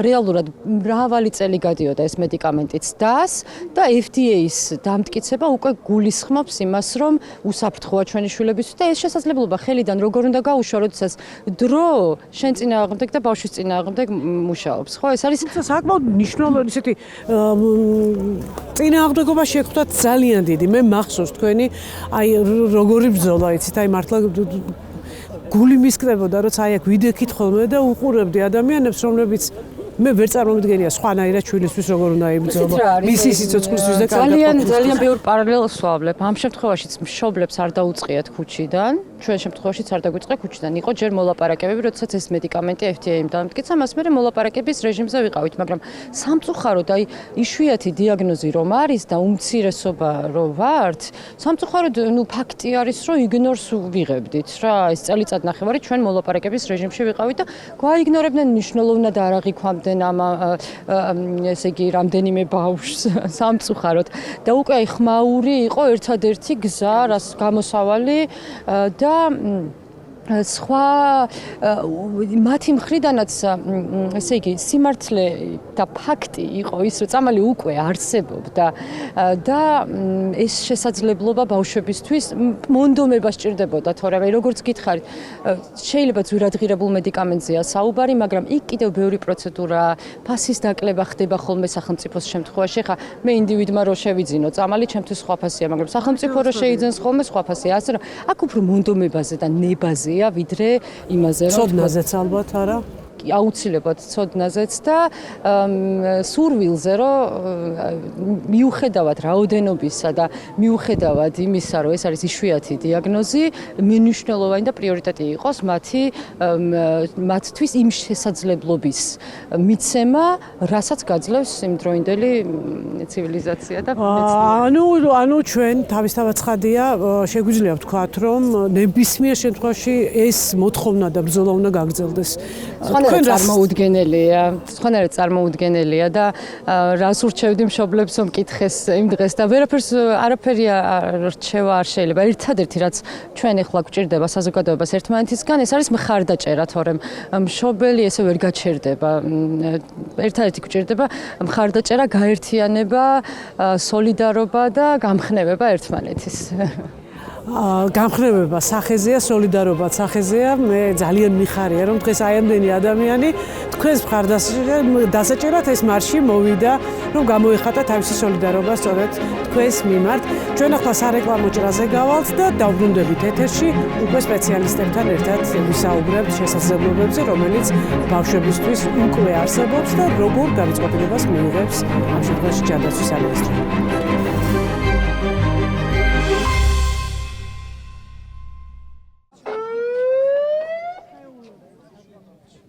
ძალიან მნიშვნელოვანია რომ აქ გავართ სოლიდარობის ნიშნად.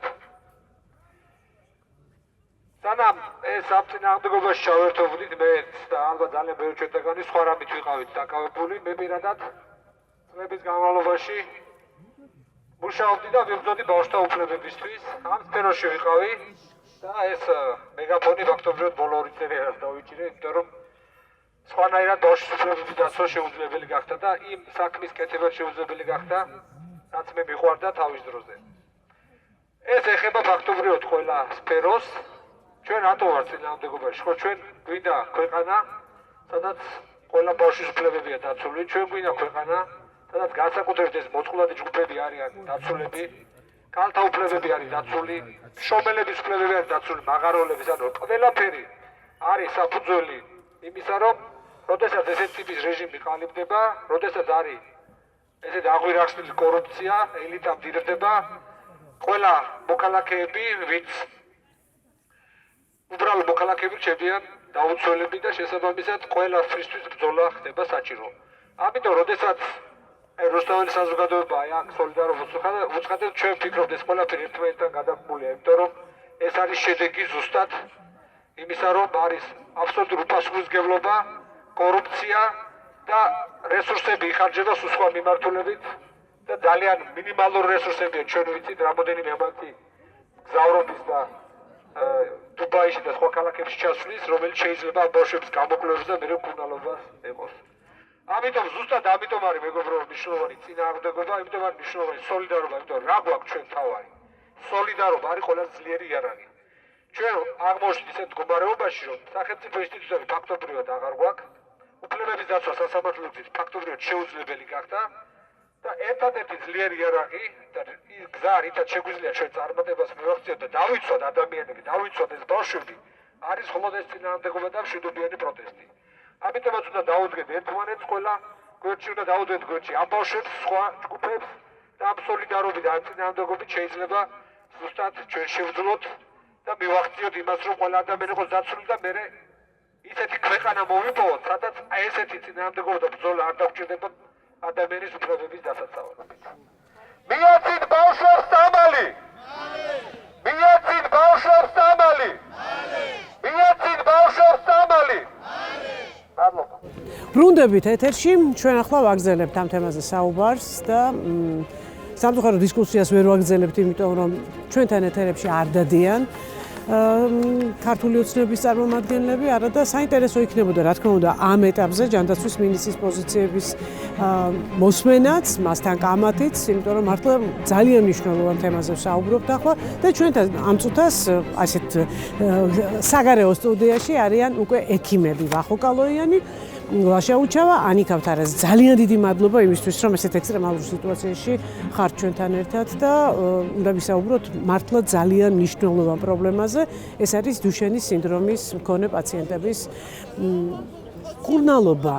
მე ასე დავარქმევ ამას, იმიტომ რომ ეხლა რაც მოვისმინე მშობლებისგან, მათთვის მთავარია რომ იცოდნენ, რომ მათი შვილების სიცოცხლე მიმდინარეობს ხარისხიანად.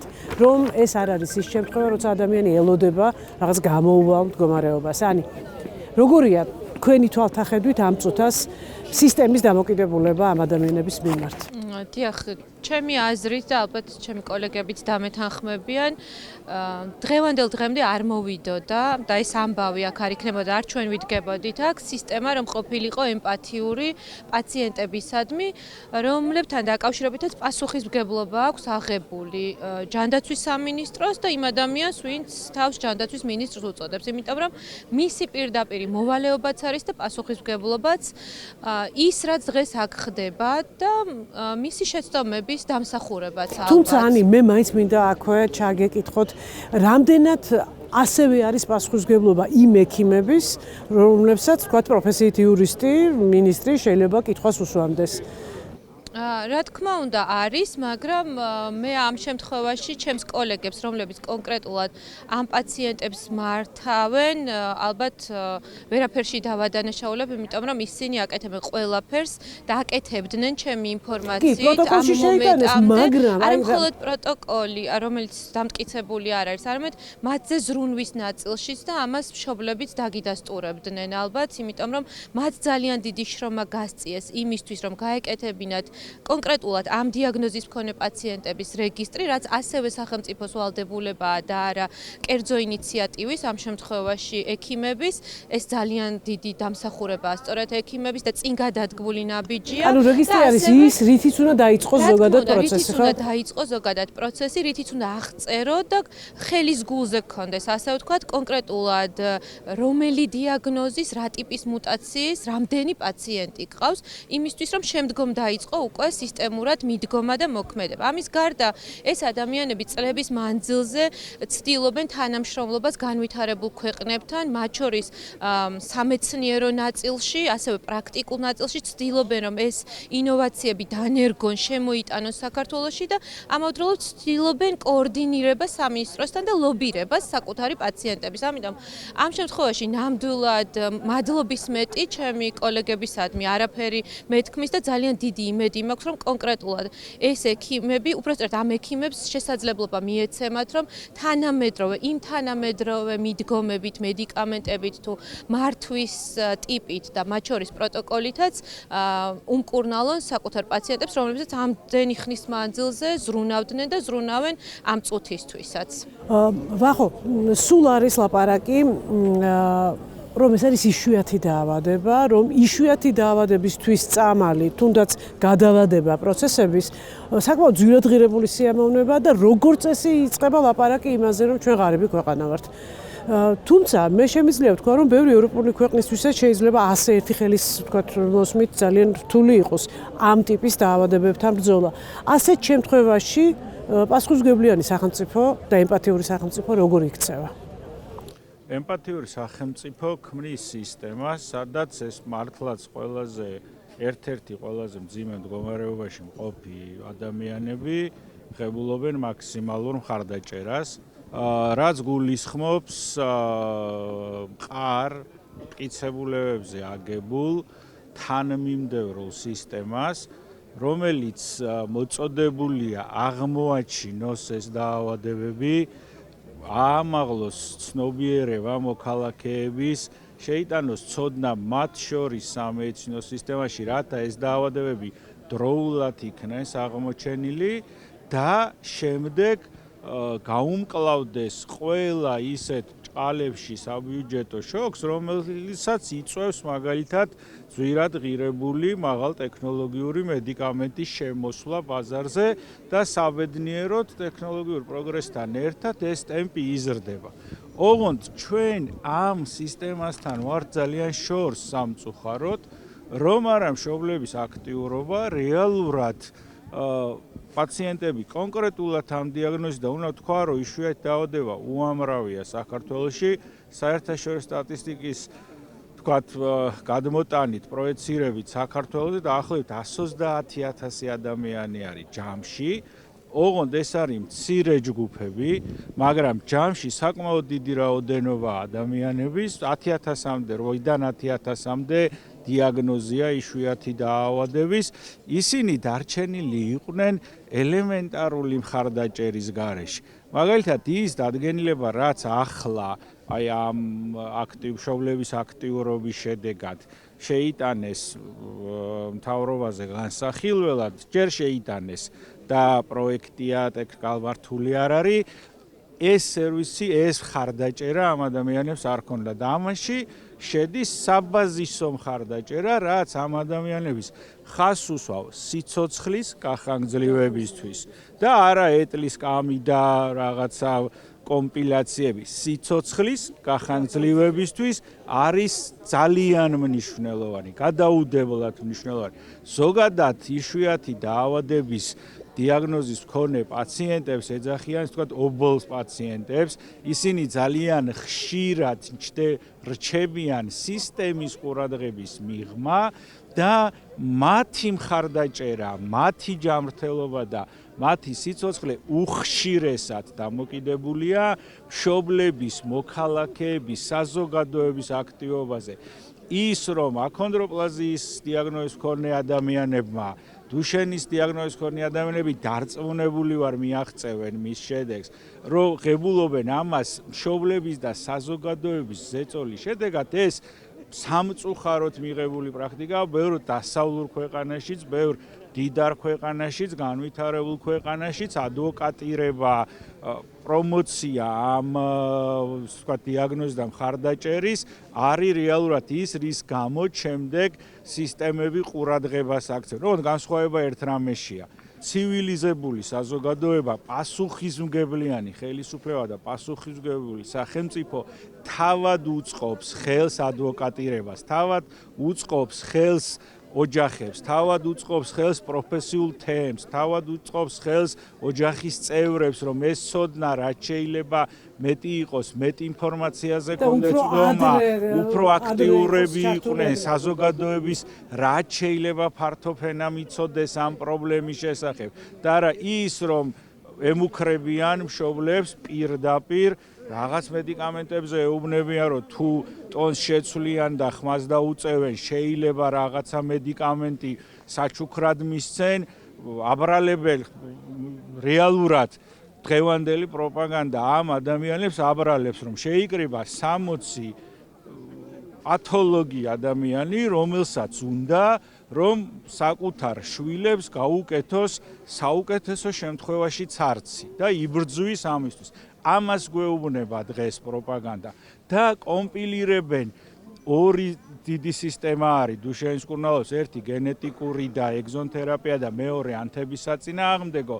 კომპილირებენ ამ სხვადასხვა მედიკამენტებით, ერთი მედიკამენტის პრობლემას აწერენ ყველა დანარჩენ მედიკამენტს, იმ პრობლემაზე არ საუბრობენ სიმართლეს რეალურად იქაც ფაქტების კომპილაცია, ნაცვლად იმისა, რას ქვია გამართული სისტემა, რომელიც პაციენტებთან ერთად, მშობლებთან ერთად, საზოგადოებასთან ერთად ეძებს ამ პაციენტებს, ხელს უწყობს დიაგნოსტირებაში, ხელს უწყობს გამოკვლევებში, ხელს უწყობს მკურნალობაში და ასწრებს მშობლებს მაგალითად ახალი თერაპიების პოვნას და ყველა გზას პოულობს ამისას, რომ ეს თერაპია ხელმისაწვდომი იყოს ამ ადამიანებისთვის. ისევე როგორც თქვა, აი C ჰეპატიტის ელიმინაციის პროგრამა, ეს ხო შესაძლებელი გახდა ჩვენს ქვეყანაშიც. მაშინაც ხო ვიყავით ღარიბი ქვეყანა და მაშინაც ვიყავით 3.700.000. შეიძლება ცოტა მეტი. ძალიან მნიშვნელოვანი რამ.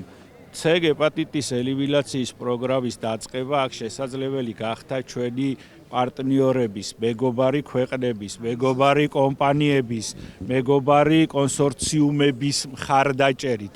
დიახ, დღესაც ნების შემთხვევაში მონდომები მარტივი არ არის.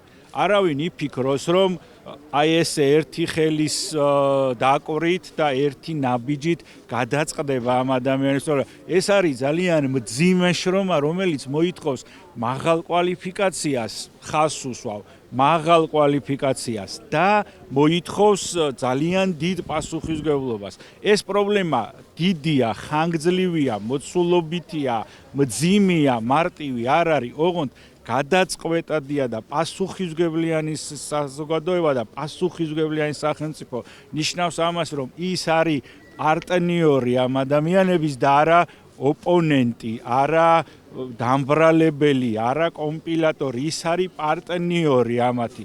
მშობლებმა თავად მოიძიეს ეს სწავლები ექიმებთან ერთად, უნდა ვთქვა, თავად ეძებნენ. ამდენიმე ადამიანი შევხვდი ფანტასტიკურად ინფორმირებული არიან იმაზე მეტად, რაც უნდა იცოდეს პაციენტის მშობელმა. ამ დროს ამაში სახელმწიფო უნდა უწყობდეს მათ ხელს ყველა თვალსაჩინო, როგორც სამოქალაქო ჯგუფების გაძლიერებას, ისე პროფესიული ჯგუფების გაძლიერებას. ეს არის სხვაობა პასუხისმგებლიან ხელისუფლებას, პასუხისმგებლიან ქვეყანას და უპასუხისმგებლო ხელისუფლებას შორის. ლაშა, როდესაც იყო ლაპარაკი იმაზე, რომ აი FDI აღიარა და მისცა ლეგიტიმაცია პრეპარატს, მაგრამ ევროპულ ზოგიერთ ქვეყანაში და EMA, ანუ ევროპული წამლის სააგენტომ რეკომენდაცია გასარს, ჯერჯერობით ნიშნავს იმას, რომ მას ზედმეტი კვლევის ჩატარება ჭირდება, რომ საკუთარ ქვეყანაში შემოუშვას. ის რომ ჩვენთან ეს კვლევა ჯერ დიდი ხანი კიდევ ვერ ჩატარდება, იმიტომ რომ ამის არანაირი შანსი ჩვენს ქვეყანას არ აქვს. უნდა მიიღოს გადაწყვეტილება ენდოს ან ერთს, ან მეორეს. რას ნიშნავს, როდესაც სამინისტრო იშველიებს ევროპული, ვთქვათ, წამლის სააგენტოს მოსაზრებას და არა ამერიკულისას, რომელიც პირდაპირ აძლევს უკვე რეგისტრაციას წამალს და მე ჩანს აძლევს შესაბამისად ადამიანებს, რომ უკეთესი ცხოვრებით იცხოვრონ. დღესდღეობით დამეთანხმებიან კოლეგები, რომ სოფლიო ბაზარზე უამრავი პრეპარატი არსებობს, რომელსაც აქვს FTA-ის აღიარება, მაგრამ არ არის ევროპის წამლის სააგენტოს მიერ აღიარებული და ყოველდღიურობაში ჩვენ ამას გამოვიყენებთ. ევროპის მიერ, ესე ვთქვათ, ევროპის წამლის სააგენტოს მიერ არ აღიარება ამ შემთხვევაში, ესე ნათლად და ხაზგასმით არ არის. მათ არ უთქვამთ, რომ ისინი ამ წამალს არ მისცემენ რეგისტრაციას. ან ცარცია, ან უარგისია. ისინი უბრალოდ მათ FDA-სგან განსხვავებით ცოტა უფრო სხვა კრიტერიუმები აქვთ იმისათვის, რომ ბაზარზე გამოვიდეს აღნიშნული მედიკამენტი, ვიდრე ვთქვათ FDA-ს. FDA მას ამ შემთხვევაში დაჩქარებული წესით გააკეთა, მაგრამ ეს მისა, ესე ვთქვათ, მწვანე გზა აღნიშნულ პრეპარატს ყველა იმ საფუძველიდან გამომდინარე, რომ პრეპარატი, აღნიშნული პრეპარატი იყო უსაფრთხოების თვალსაზრისით ნამდვილად უსაფრთხო, გახანგრძლივება სიცოცხლის, რაც ყველაზე მნიშვნელოვანი არის ამ პაციენტებთან და გახანგრძლივება სიცოცხლის ცალსახად ნიშნავს ეტლამდე მისვლის გახანგრძლივებასაც, რაზეც ჩვენი ეგრეთ წოდებული მინისტრი საუბრობდა ამ შემთხვევაში, რომ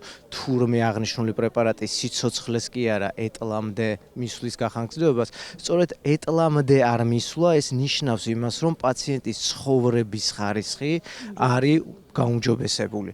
და დღევანდელი თანამედროვე მედიცინა გამოწვევა სწორედ რო არის ის, რომ არა ნებისმიერი ქრონიკული დაავადების მქონე პაციენტისთვის არა სიცოცხლის გახანგრძლივება ამ შემთხვევაში, არამედ სიცოცხლეში ცხოვრების ხარისხის გაუმჯობესება და ამაღლება. შესაბამისად, დღესდღეობით ევროპაში უამრავი კვლევა მიმდინარეობს აღნიშნულ მედიკამენტებთან დაკავშირებით.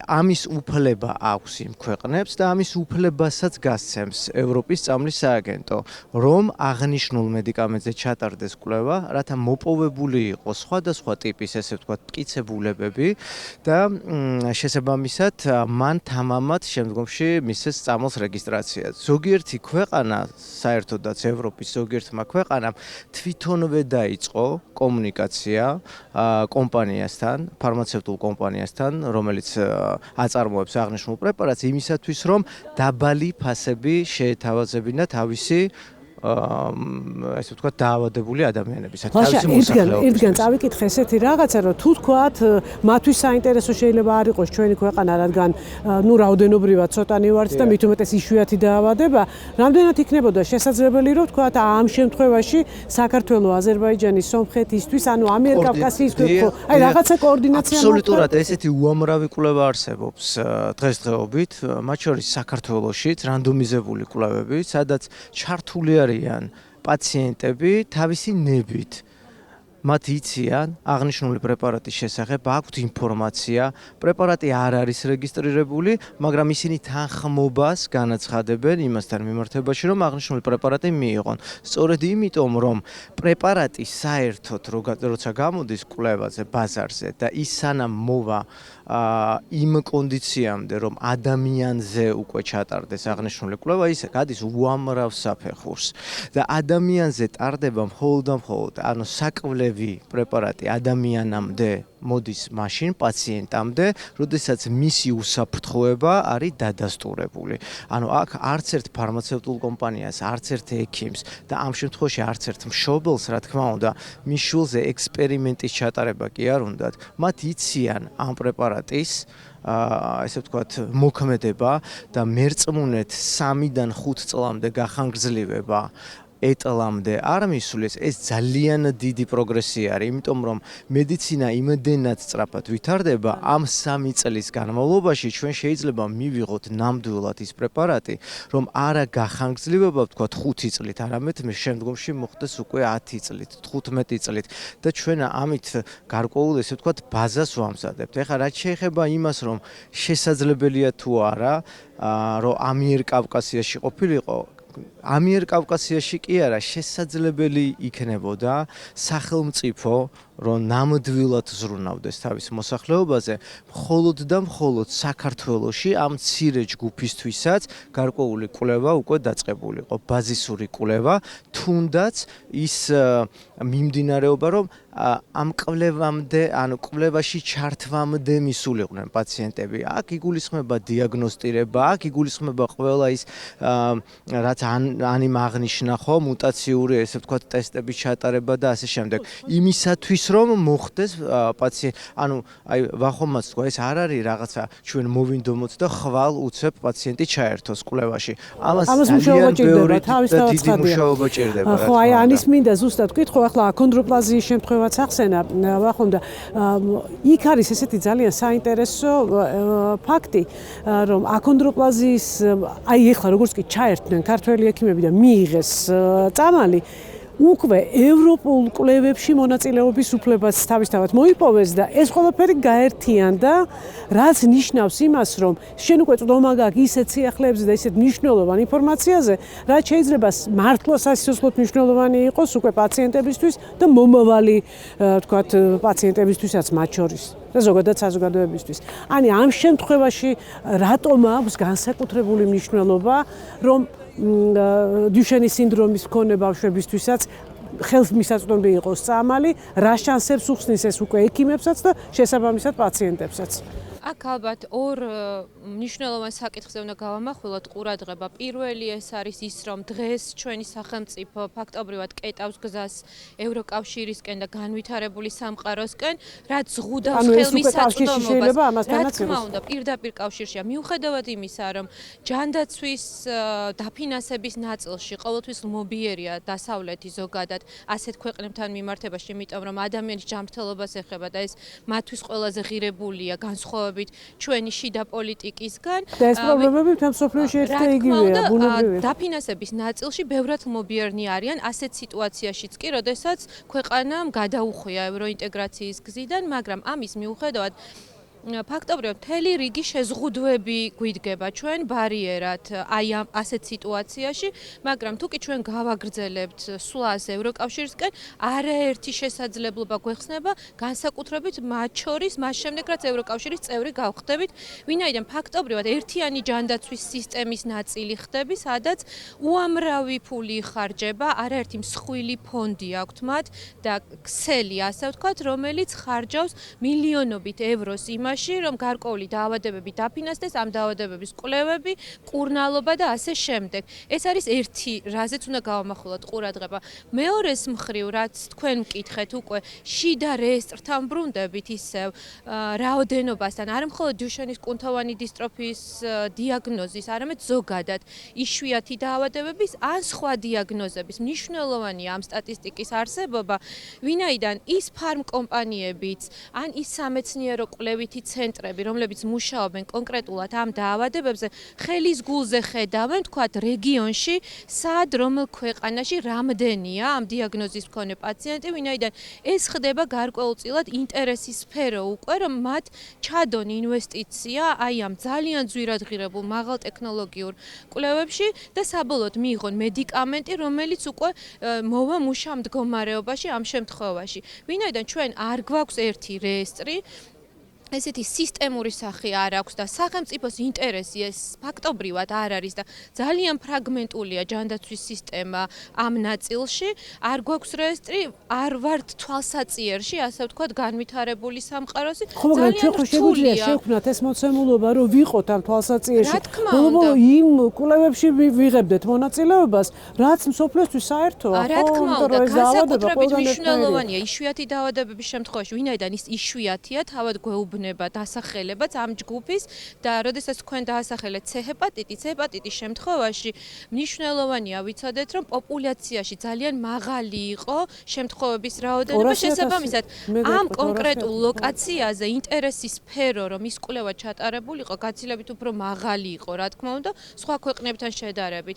მაგრამ როდესაც ჩვენ ვახსენებთ მოკავშირეობას, შეამხანაგებას, მარტივად რომ ვთქვათ, რა თქმა უნდა, რეგიონის ჭრილში ეს თავისუფლად შესაძლებელია, რომ ასე იყოს, ინტერესის სფერო გავხდეთ ფარმაცევტული კომპანიებისთვისაც და ამის გარდა სახელმწიფომ უნდა გამოიჩინოს ინტერესი, რომ დაიწყოს მოლაპარაკება მათთან და ჩვენ თქვენ მშობლებისგანაც მოისმენთ ალბათ, მათ აქვთ პირდაპირ კომუნიკაცია, სადაც ეს კომპანიები თანახმა არიან იმაზე, რომ გარკვეული შეღავათები რა თქმა უნდა. ამიტომ აქ მივდივართ თავიდან ბოლომდე პროფესიონალიზმთან, კომპეტენციასთან და ემპათიასთან, ნებასთან, რომელიც უნდა ქონდეს აუცილებლად სტრუქტურას, რომელიც წარმოადგენს სახელმწიფოს.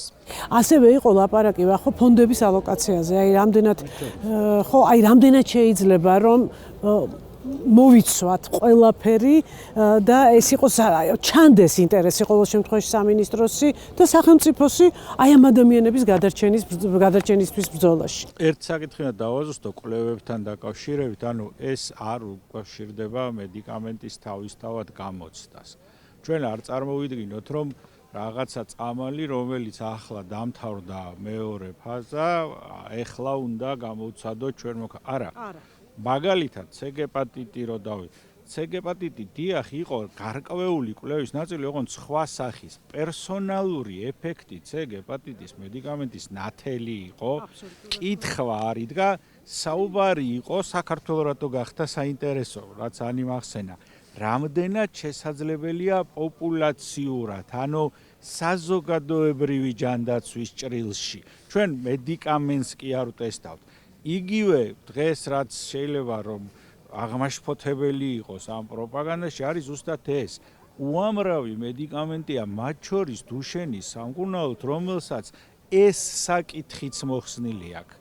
არ არსებობს ეს კითხვებიც კი მათთან, რამდენად არის მისი უსაფრთხოება რეალურად ყველასი დაცულია, ერთს აქვს ორნიმბოქსი, ხაზგასმა რისკის, რომელიც სპეციფიური ჯგუფის მძიმე პაციენტებთან უკვე გვიან სტადიაში პრობლემები ამას არავინ არ ახსენებს, არის დაწყებული და ეს არის warning box-ი, ამ ჯგუფის პაციენტებს და ამას ავრცელებენ ყველა მედიკამენტზე. არავინ არ ამბობს, რომ იქ არის მედიკამენტი, რომელსაც აქვს როგორც FDA-ის, ისე ეგრეთ წოდებული EMA-ს ავტორიზაცია. არის მედიკამენტები, რომელიც ძალიან ბევრი დასავლურ ევროპული ქვეყნის კლინიკური მართვის სახელმძღვანელოებშია ჩადებული. ჩვენ არ წარმოვიდგინოთ ეს კვლევა რაღაცა ბრმა, ესე ვთქვათ, ჭურჭელში ჩამოსხმულ წამალს ჩვენ ტესტავთ, ჩვენ შვილ ექსპერიმენტს ვატარებთ. ეს არის ეს აბსოლუტურად იმ პროპაგანდას, რასაც დღეს ჩვენ უყურებთ, საერთო არა აქვს არც მედიცინასთან, არც პირდაპირ ვიტყვი სამედიცინო ეთიკასთან, არც პროფესიონალისთან, არც ადამიანებთან, ელემენტარ ცოდნასთან. პლაცებო უბრალოდ ხშირ შემთხვევაში გონიათ, რომ რატომღაც ცარცი და რაღაც წამალი დარდება ერთმანეთს.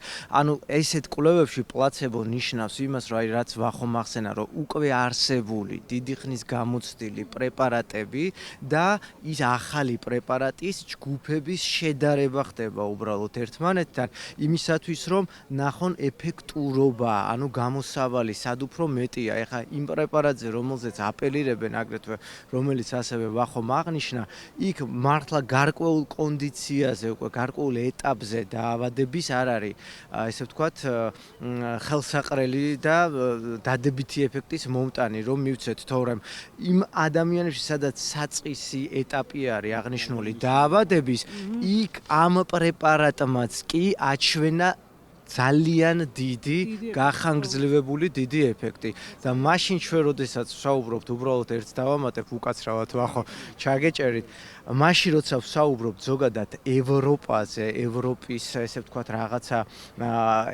აი ამ ევროპის წამლის შესწავლით სააგენტოზე უпростоრად და მთავრობას ეხანდელ მთავრობას ხელისუფალს გადახვეული აქვს საერთოდ ევროკავშირისგან და ევროკავშირის ბიუროკრატიას უწოდებს რაღაცა არაფასეულს, ამ შემთხვევაში მისთვის საერთოდ საინტერესო არ უნდა იყოს მაშინ ევროპის წამლის სააგენტოც. იმიტომ რომ იმ ავად სახსენებელ რუსეთშიც რაც არ უნდა გასაკვირი იყოს, აი ვახოს დაუსვით ფონდებთან დაკავშირებით, ხო? შეკითხვა პრეზიდენტის ყოვლად იმ ადამიანის, რომელიც არის ბოროტების განსახიერება, მისი ხელმძღვანელობით შექმნილია ფონდი, სადაც ბიზნესი, კერძო ბიზნესი რაღაც გარკვეულ ესე ვთქვათ თანხებს რიცხავს და მსგავსი ტიპით პაციენტებს ისინი უზრუნველყოფენ ამ მედიკამენტით. აი მაშინ ამისგანა მაინც აიღონ, ხო, მაგალითი, სადაც შეიძლება აღნიშნული ესე ვთქვათ რაღაცა ფინანსების მოპოვება, რო არაფერი ვთქვათ იმაზე, თუ როგორი მართლა, რა ვიცი, არ ვიცი, ადამიანის სიცოცხლე ამ ხელისუფლებისთვის მარტო დიუშენს რო შევეხოთ ეხლა და მთელი აი ეს პროცესები რაც გვაქვს ბოლო 2 წლის განმავლობაში შევეხოთ ცემები, დარბევა და ასე შემდეგ მოწამვლა ადამიანების აბსოლუტურად გაუფასურებულია. მათთვის ადამიანის სიცოცხლე არანაირ ფასეულობას არ წარმოადგენს და მე უბრალოდ მიკვირს საზოგადოების და მათ შორის მიუხედავად იმისა, რომ ანამ ძალიან დიდი მადლობა გადაუხადა ბევრ ჩვენ კოლეგას, მათ შორის ძალიან ბევრი ჩემი კოლეგის. მე ძალიან მეუხერხულება ხოლმე ეთერებში ამაზე საუბარი, მაგრამ არასდროს არ ვმალავ და ხმამაღლა ვამბობ. ძალიან ბევრი ჩემი კოლეგის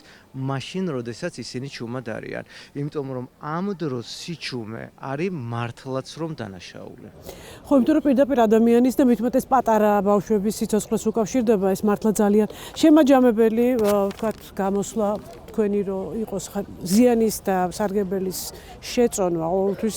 მან კითხვა არ არსებობს მედიკამენტების ძალიან დიდ უმრავლესობასთან, რომელიც დღეს შეიარაღებაში აქვთ განვითარებული ქვეყნის კოლეგებს ამ დაავადებასთან საბრძოლოდ და გვახსოვდეს 4-დან 7 წლამდე არის ის პერიოდი, როცა ამ მკურნალობის დაწყება ყველაზე ეფექტურია და ჩვენ აქ ყავს ბავშვები ამ ჯგუფში, რომლებსაც ეს ასაკი უკვე უსრულდება და შემდეგ პერიოდში მისი ეფექტურობა, რა თქმა უნდა, ისეთივე ვერ არის, როგორც შეიძლება ყოფილიყო პატარა ასაკში. ეხლა თქვენ ძალეთ ფონდებთან დაკავშირებით.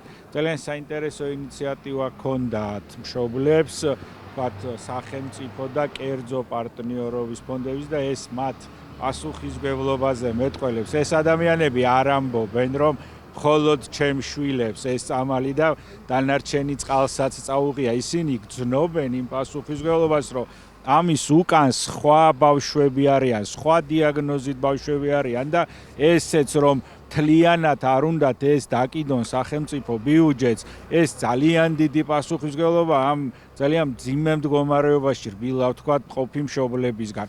ენით აუწერელი თანაგრძნობის და პასუხისმგებლობის გამოხატულება იყო ეს ჩემთვის.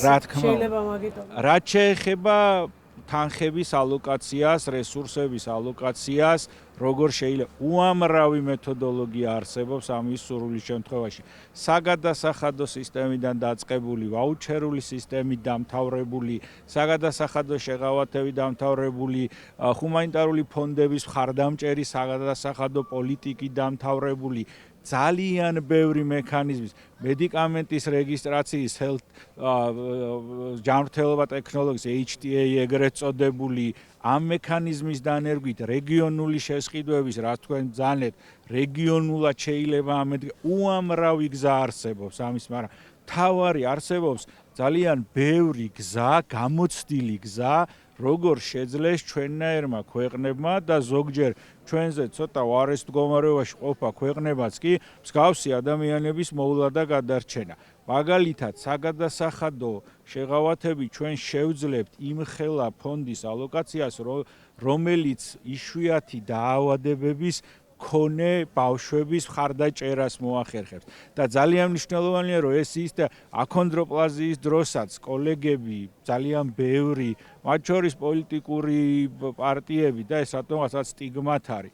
დიახ, ჯანდაცვა არის პოლიტიკის საკითხი. პირველ რიგში. ბავშვების ჯანმრთელობა არის პოლიტიკის კიდევ უფრო მწვავე საკითხი და ჩვენი თანამოქალაქეების იშვიათი დაავადების დიაგნოზის მქონე ადამიანების ჯანმრთელობაც არის ამ პოლიტიკის ერთ-ერთი უმწვავე საკითხი და დიახ, ეს პოლიტიკური საკითხია და მას პოლიტიკური გადაწყვეტილება ჭირდება, ამიტომ ფონდები იქნება, ეს საბიუჯეტო დაფინანსება იქნება, მათი კომბინაცია, რეგიონალური თანამშრომლობა, საერთაშორისო ორგანიზაციებთან თანამშრომლობა, დონორებთან თანამშრომლობა, უამრავი მექანიზმია სახელმწიფოს ხელში, რომ სურვილის შემთხვევაში შეძლოს ამ ადამიანების ღირსეული და ხანგრძლივი ცხოვრების უზრუნველყოფა. უღრმესი მადლობა ექიმებს იმისთვის, რომ იყავით ჩვენთან ერთად და დააფიქსირეთ აზრი და თქვენი მოსაზრებები, ეს ძალიან მნიშვნელოვანია. რა თქმა უნდა, ჩვენ ბოლომდე მივყვებით ამ თემას, მანამდე სანამ წამალი არ დაიდება, როგორც აქონდროპლაზიის შემთხვევაში ამბობდნენ მშობლები. წამალი დაიდოს, წამალი დაიდება, დარწმუნებული ვარ ამაში და ჩვენ რა თქმა უნდა, პირველები გახარებთ ამას აუცილებლად, იმიტომ რომ ეს იქნება ძალიან მნიშვნელოვანი ჩვენთვის და ჩვენი ქვეყნისთვის და ზოგადად კაცობრიობისთვის. ძალიან დიდი მადლობა, მომავალ შაბათს კვლავ ძალიან მნიშვნელოვან თემაზე სასაუბროდ შევხვდებით ერთმანეთს.